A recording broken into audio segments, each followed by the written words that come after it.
We need it. Oxygen.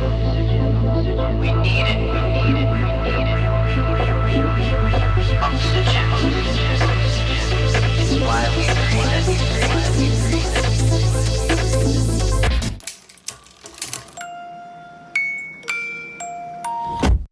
Hey everyone, welcome back to another episode of Small Biz Buffet.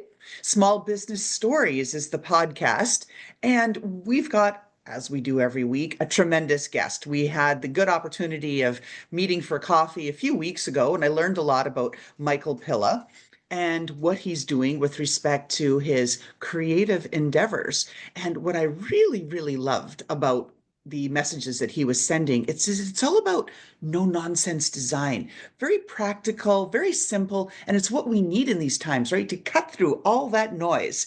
So let me welcome Michael from Pilla Creative Marketing. Hi, Michael. Hi, hi. Thank you for having me this morning. Well, always excited to talk to other entrepreneurs and Right, creators, and especially in this kind of weird and wacky world where we've got AI that you can't live without in marketing, but at the right. same time, AI doesn't get it all done. So I want to hear from you. Why don't we start off first a little bit about Sure. what you're seeing in the marketplace right now? Give us kind of that trend spotting kind of perspective from your expert lens. Okay, from where I'm sitting, literally, yeah, I think there is a lot of confusion. I think there are like too many coaches, there's too many people giving advice. They all appear to be giving either it's ironic. It's either conflicting advice or they're all giving the same Mhm. advice. And I'm really not sure what it sort of adds up to.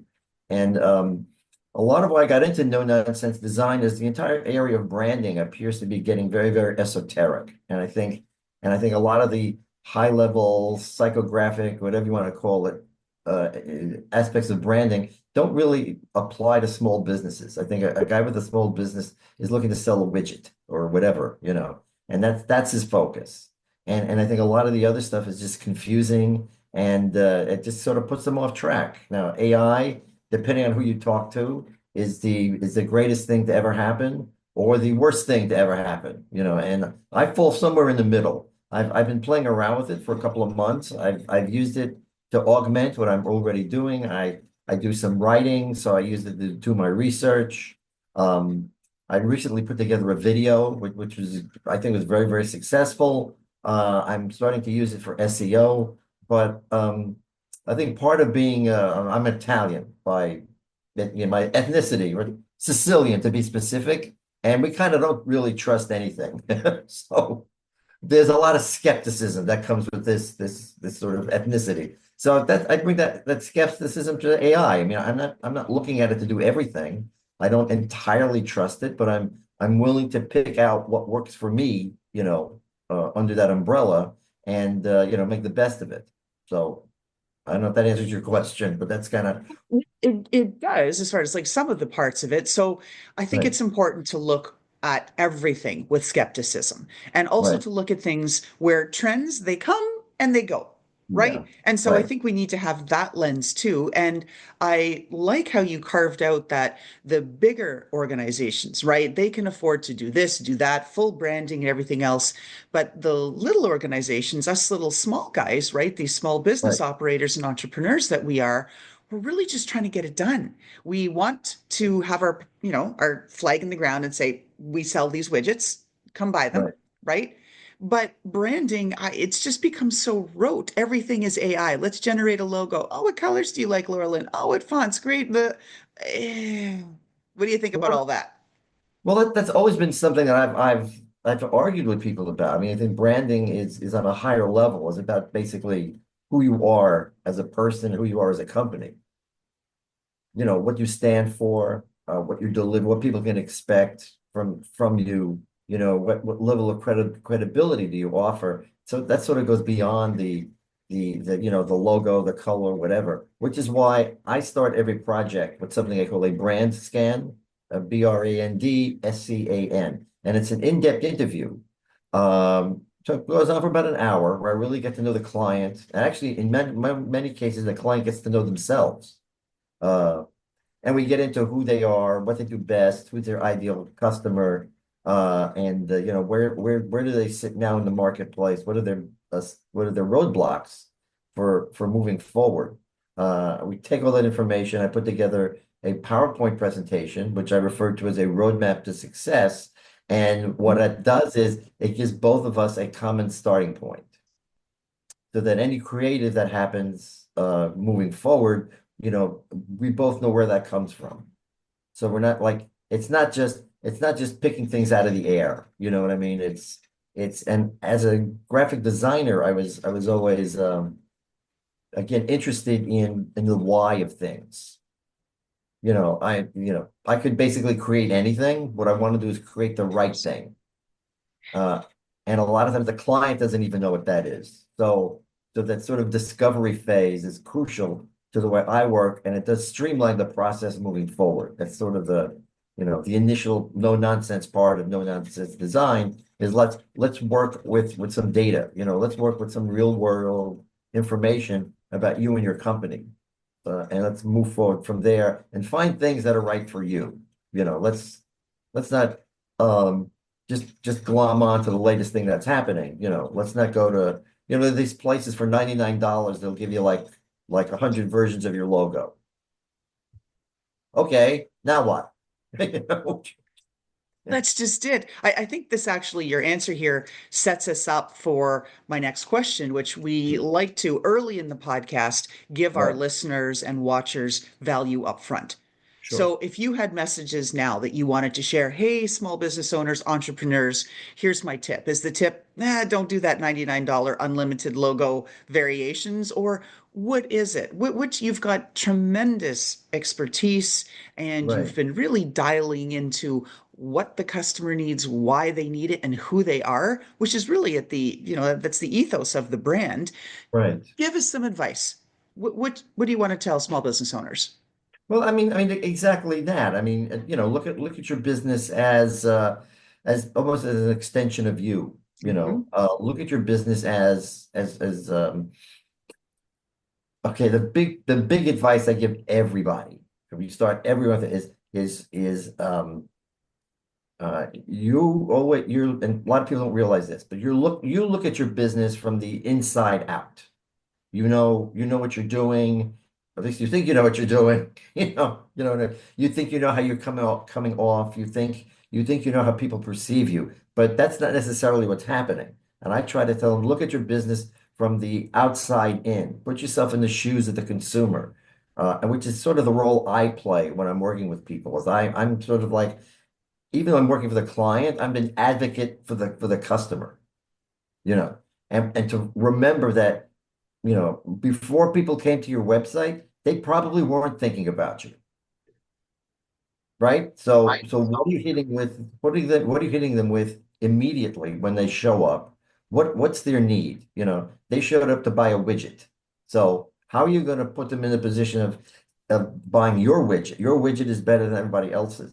I used to have an expression which I should make into a t-shirt, which says something like, you're always a click away from oblivion, meaning if you don't grab Oh, people right away, they're gone. And once they're gone, they may not come back. So how do you take advantage of those initial nanoseconds when somebody, they have a need in mind, or they may not even know they need what you're selling. So how do you present yourself as this, this is what we do, and it's really something you really should look into. well, I think that this is just it, right? I mean, so we have a lot of parallels. I'm always talking about we help small businesses get seen, right? Right, Because right, you're on that other side of it. Okay, once you're seen, you're set up, you've got your website. right, Most folks do. I mean, it's part of anything. You buy a right, domain, they throw it in. It's like, oh, right, here, whatever, insert brand X here, for right, whatever, yes, 25 bucks a month. sure, Here's your right, website, right, right? right, yeah, And it's very generic. It's this, it's that. But your point, which I like, that you're one click away from oblivion, it's the same thing with a resume. They're saying now it's right, 2.5 to 3 seconds to look at you and go, no, right, yeah, yeah, it's right. And so, but then on the other side, I think where some of these small business owners that I've spoken to and as clients and just at networking meetings, they say right, like, a website's a website. It doesn't really matter. I'm doing most of the stuff by word of mouth and referrals anyway. How do you right. answer that, Michael? Well, there are several answers to that question. First of all, you never know about the business you're not getting. Haha. Bingo, You bingo, don't know. bingo, right? If I had little bullseyes, I'd be like, doot, doot, doot.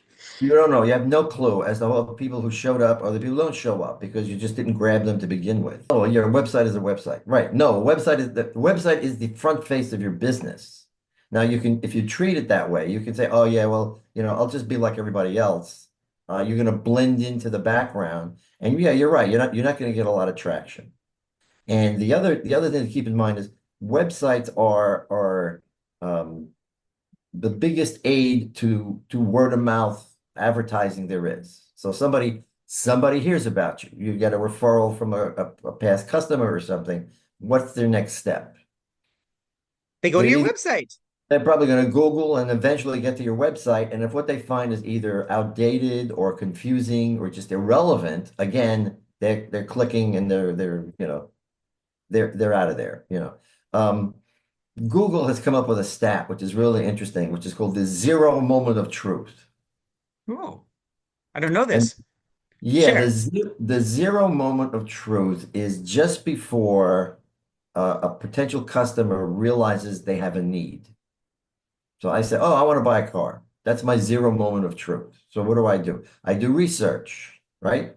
So you go to Google, you go to your friends, you go to social media, whatever, and it basically follows the path of the customer all the way to getting to your website. And even when they get to the website, how do you then sort of reel them in and close the sale?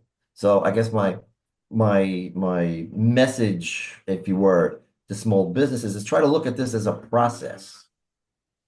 Instead of standalone items, like I have a website, I have a brochure, I go to do networking, I do whatever. Look at all of that as part of an overall process where all of those pieces fit together, ending up with you.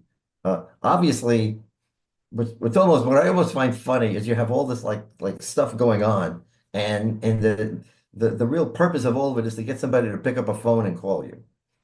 Isn't that the funny thing, right? I mean, Right, but it's just, let's talk about that too, because people aren't doing phone calls anymore. I mean, there's still spammers, right, like they seem to be right. Go pretty there, yeah, active, right? There seems to be no right, right, slowdown there. But everybody else isn't doing phone calls. And studies have shown, Gen Z in particular, not to pick on them, I'm not saying right. that, but just the studies, the data show Sure. that Gen Z does not want to make phone calls. So, how do we get to move people from our website to a place of action where they reach out to us and say, hey, I want to talk about designing my website? How do we Right. get that to happen? That's right. You're right. Well, again, it's always a matter of targeting. Um, there's people maybe don't read a lot of the email they get, but they do read the email they're interested in. Mhm. And in my business, um, people only want to talk about websites when they actually need one. So the point is to keep in touch with people, keep that sort of like channel of communication open until the need arises. People need to know you before they need you. And I You know think what I that's a mean? really important tip, like in networking. It's just Right, everything, like they say it takes whatever, I don't know, insert the statistic, I should know right, better, but something right, like 8 or 9 interactions, where an interaction might be an email nudge, it might be seeing you in an ad, some ban or something, it might be seeing you at a networking event, whatever right, it is, right, until they start to equate, oh, Michael Pilla equals Pilla Creative, no nonsense design website. And they go, yeah, yeah, she's building some, she needs a website. What's that guy's name? Michael something, right? right, right. That's what I mean. You need to be in there before they need you. Uh, the funny little story. I actually got that tagline from I belong to a networking group, and one of the members of the networking group was a private investigator. Oh. And every week you get up and talk about your business, and every week we go, it's better to know me and not need me than to need me and not know me. So I thought that was great. So I Oh, sort of adapted that. brilliant. The irony is he always screwed it up every week. It's better to need know me than no wait. It's better he could never he could never sort of get, and it's a great tagline. I mean, and obviously that's a lot of different applications. And it's sort of like the the purpose of advertising is people know you before they need you, because Well, that's just it. And I want to break this down a little bit. Yeah, So sure. recognizing that some people get nervous in front of a group, they have to stand up and say who they are, and so they might Right, mince their right, words or right. whatever else, or stutter or things like that because they've got some Sure. anxiety in front of a crowd. Understood. But it could also be, right, that this individual, that wasn't his original tagline. And Mm. so if it's not authentic to you and to your brand, it's really hard to stand behind it, right? It wasn't the way he naturally spoke or conveyed it. Right, So it could have been exactly. some of that too, right? That's a possibility. We No, don't no, know. definitely. No, now that you mention it, that probably is. That probably was the case. It really, yeah, because he didn't speak that way normally. Right. And so this is, I think, part of what's really important too with your brand. Yeah, you can pay some AI tool or even a lot of free tools and have like, it's the logo. But what kind of thought did you put into it? And as someone who's done branding exercises with Fortune 100s, with some of the Right. top Yeah, five marketing companies in the world over and over and over again, as right, a small business owner, I know I can't endure that pain really because it can be painful, that sure. length of time, that distraction away from all the other stuff I have to do for that extended Right, period, right, or the exactly. cost, right? Right. I can't do it. Just can't. I'm a small business. So you've got to think about ways that you can be represented, and talk to us in this era of video, how important it is now to have video on your website. Well, crucial. One thing I will say about video on a website, I really despise websites that start with a video because I found it amazingly attractive. Maybe I don't know what the stats are. Maybe I'm wrong. Personally, I just find it incredibly distracting. Is that I go to a website, I don't know anything about this company, and they're showing me a movie about, and it's generally a lot of quick cuts, and it's basically people in offices or some other thing, and I have no idea what's going on, and I'm getting dizzy. Okay. On And autoplay. So you don't yeah, even I have hate the chance to be autoplay. like, I don't want to I watch hate this yet. Wait, I autoplay. want to I read don't some, know what the right? hell is going on, and it's like there's all this stuff happening. But you're right. Authenticity is, and for years, authenticity has been the key to. Well, it's a solid the bedrock of branding is That's right. authenticity. That's right. Uh, and the other thing I wanted to mention is small businesses for all this talk here actually have an advantage. And I think even large companies should act like small businesses. So small businesses uh, know their customers intimately because they deal with them directly, either even if it's through some electronic, media, they deal with their clients directly every day. So they really know who their customers are. They know what they do. Most of them have one or two things that they built their businesses on, and they're experts in those areas, and they can really provide value and service to those customers. And the third thing about small businesses, since they're small, they can turn on a dime. If things change, they can afford to play around with AI and drop it or use it for what's good for them. They don't have a huge corporate apparatus, they don't have like a Right. Titanic of a business that avoid Literally. the iceberg, basically, Well, that's a perfect segue, Michael, Yeah. for a next question I have. A lot of our listeners Yes, ask and say, share the mistakes that either you've done to get to where you are or mistakes that you've seen, of course, without naming clients. There's no judgment right, here. This is a right. really, truly a community space. We're trying to Yes, help of each course. No, other. yeah, no, no, I wouldn't name names. No. Of course not. No. Mistakes is just basically sticking to some old or something that worked in the past, you know, or of not accurately defining what it is you're doing. And the biggest example I have is the best example is a particular nonprofit organization that was also an arts organization. And all of their promotion and all of their advertising leaned heavily into getting people to make donations Sure. while avoiding what it is they do. And the art part, the creative part of the business was very interesting. Basically they were a live entertainment venue. So instead of leaning into the excitement of live entertainment and getting people interested that way, they were basically getting into the good and not that this is bad, but the good they do in the community and the good they do for artists and all this other stuff. But it's not as exciting, you know, Mm. not as it doesn't draw people in, and because you want to draw people in who don't know you. So, Right. and as I basically told the client, I said, nobody's buying a ticket because it's good for them. You basically, you're an entertainment venue. Your first job is to entertain people, and then once you get them in, they'll probably be more than happy to make a donation. They've got, you're setting up some good vibes. You're giving them a good experience so they can see where that money is going. So that would be one error I see is again not fully understanding what your business is and what your target market wants, and then making assumptions for them, I think is always a Right. mistake. So, I've made some like silly little errors, but I've made them and not corrected them within weeks or any sort of timely way. It's yeah, taken me months. yes, For right. example, updating copyright at the bottom, last update 2024 or whatever. Well, Well, yeah, we're in April 2025, or broken links to my social media when Twitter became X, right? And that just right, messed yes, well, everything things up. like And then that, there's yes. right new broken link or whatever else. And YouTube, I've changed the name of my YouTube channel. Things like that you've got to go back in. It's not a set it and forget it. It has to be a living and breathing thing. And I Definitely, know, yeah. right? I've been living and breathing with my website for months. I've been changing it and doing things. And then Right, I have a different approach.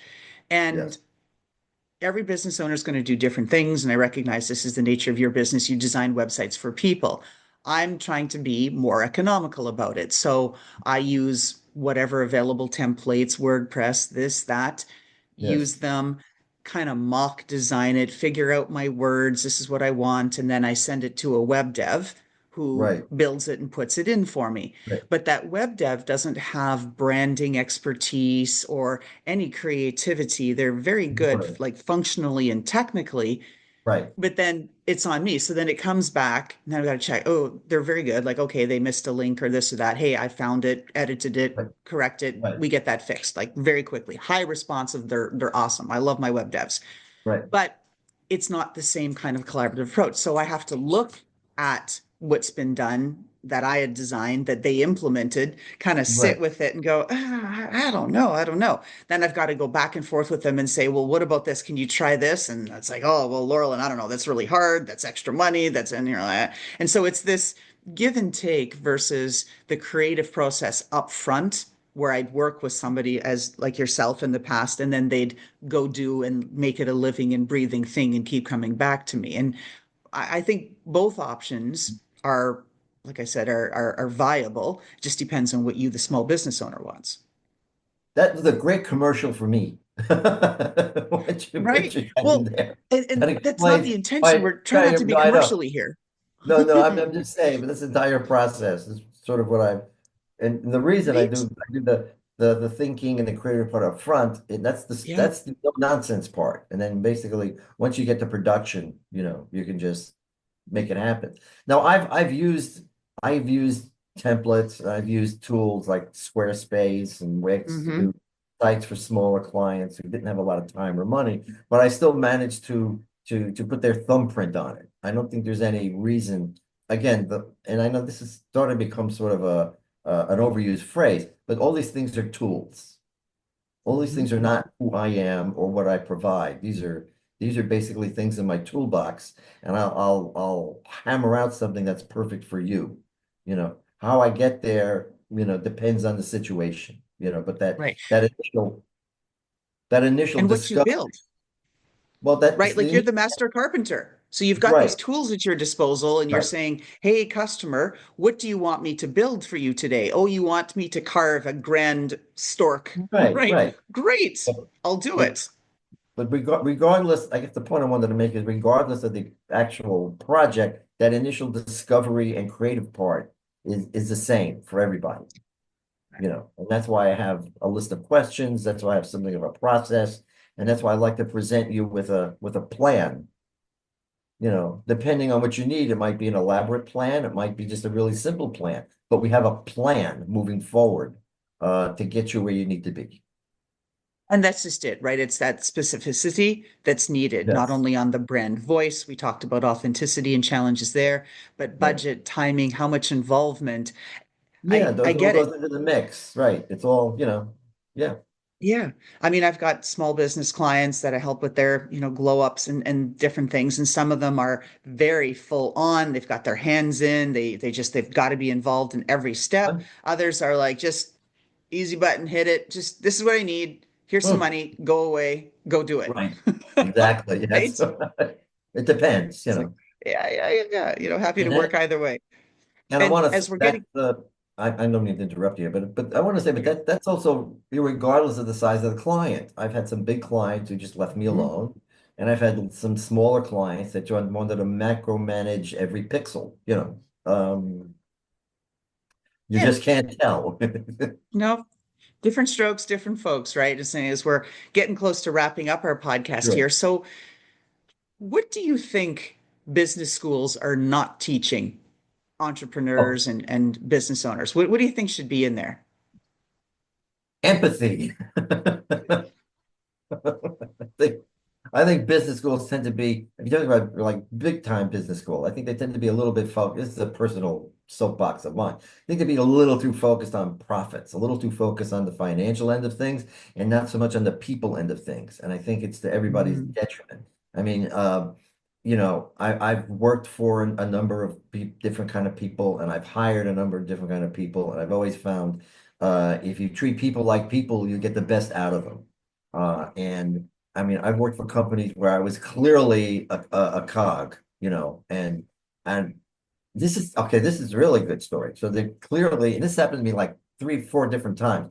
They didn't want to. I couldn't get a raise because basically, the impression I got is that I was replaceable, right? We'll just get another guy to do what you do. Now, I always exceeded my job description.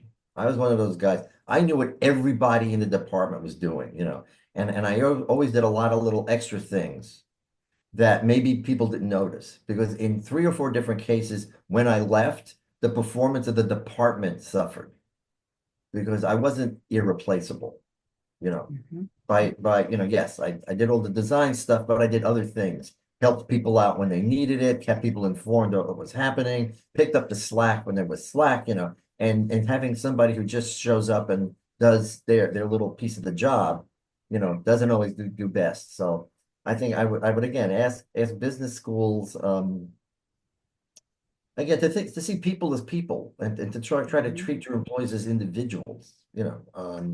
I'm trying to think now as far as um uh yeah, I mean I run into a lot of consultants, and everybody's always trying to sell me their program. Everybody's got a 7-step program that's going to make me a millionaire in 20 minutes, and Right. Exactly. and I think we need to get rid of that sort of idea that this is instantaneous. And it's basically, we'll give you we'll make 7-figure income.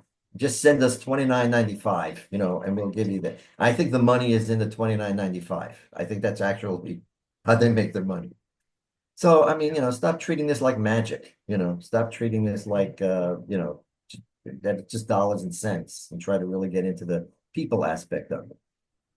And that it's not overnight. Right. I mean, that's the Yes. whole thing. Right. Everybody's been, I think, sold a bill of goods. Now, that's true. Some people do strike lightning in a bottle very quickly and boom, boom, boom, they're rocking and rolling from day one. They just hit something, struck a nerve, right Right. timing, right place, right ideas, just all Right. the, stars lined up, right? Right. But for the most of people, right, the rest of us mere mortals, with a 92% failure rate in small businesses by year one, that's not Right. how it goes, right? No, no, right, right. So Takes you time. manage expectations, but again, you got to realize you're dealing with his business or her business is to sell the program. Right. So keep that in mind. That's just it. That's what they've got to do. So we're getting close to the end here. Any last bit of advice you want to give folks? Let's see. I should have something very profound to say at this moment. Well, again, you're not only get your website, but promoting your business is not just promoting your business. It's basically, it's a holistic endeavor, especially if you're a small business person. Your business is an extension of you. Uh, and the more you can get yourself into your promotion, your advertising, whatever it is you want to call it, the more you're going to stand out. The whole point is to stand out in a very, very crowded field. And the way to do that is to be your most authentic self. You don't need to appeal to everybody. Mass market is kind of a thought of the thing of the past. Find your niche, and basically find out who those people, and most likely those people are going to be exactly like you. That's why you're doing business with them, and just basically really work that, refine that, and keep reaching out to those people. And I think you'll find more success than you think you will. Excellent. So I've got our signature question of the show. So if we looked Right. into your closet and we saw some shoes, some footwear, something, what pair of footwear, boots, sneakers, flip-flops, Oh, whatever it is, personifies your personality and describe that pair of shoes or whatever it is? Tell us oh, I got why it. I that's your got it. I got it. personality. Yes, I got it. It's a Okay. pair of sneakers. A pair of sneakers, but they're from Coach. These are Coach sneakers. They have sort of like well, they have the Coach logo all over them, but they're like very shades of gray. They're very, very classy looking. The Coach logo on a sneaker is sort of a little whimsical. It's a little witty, there's a little bit of it's almost a sarcastic comment on Coach because they're known for being, for doing, fine leather goods and scarves Right. and here they are. It's a pair of sneakers, like so those that would personify me, my Coach sneakers. Excellent. So, Michael, how can people get a hold of you or find you? Okay, well, the website name is Pilla, PILLACM.com, PillaCM.com. I'm on LinkedIn. LinkedIn might be the easiest way to find me. Just look for Michael Pilla with this face, right there. That would be. So those would be the two easiest ways. Is there anything else you think I should do? I No, I should, think that that's a great way for folks to take a look at you, to how to find yes, you. And of I course, we would start always with, add the links in our yeah. descriptions when we do our podcast and our video. So they'll Mhm. be able to find you there for sure. But sometimes people like to hear it. They're in their car listening to the podcast. Sure, sure. All right. So Right, with that, Michael Pilla of Pilla Creative, No Nonsense Design, thank you right. for sharing your insights about how to approach websites and really branding in general and bigger picture. Thank you for Yes. being on our show. Oh, thank you for having me. This was a lot of fun, and hopefully you'll have me again. So, Oh, I love to have my guests again. Like, in fact, I keep saying, like, oh, I want to come back to them a couple of years later and see how it's different, right, but sure. somehow I know I life never life managed to do it. It's life on the gets in the list. way. Yes, life It's on gets the in the list. way. Right. Okay. All right, everybody. Just again, Michael Pila. You can find me on LinkedIn. I'm all over the place. So I look forward to hearing from you. Thanks, Michael. Right. Okay. Thank you. Right. And how about that fantastic intro by Touch Circle?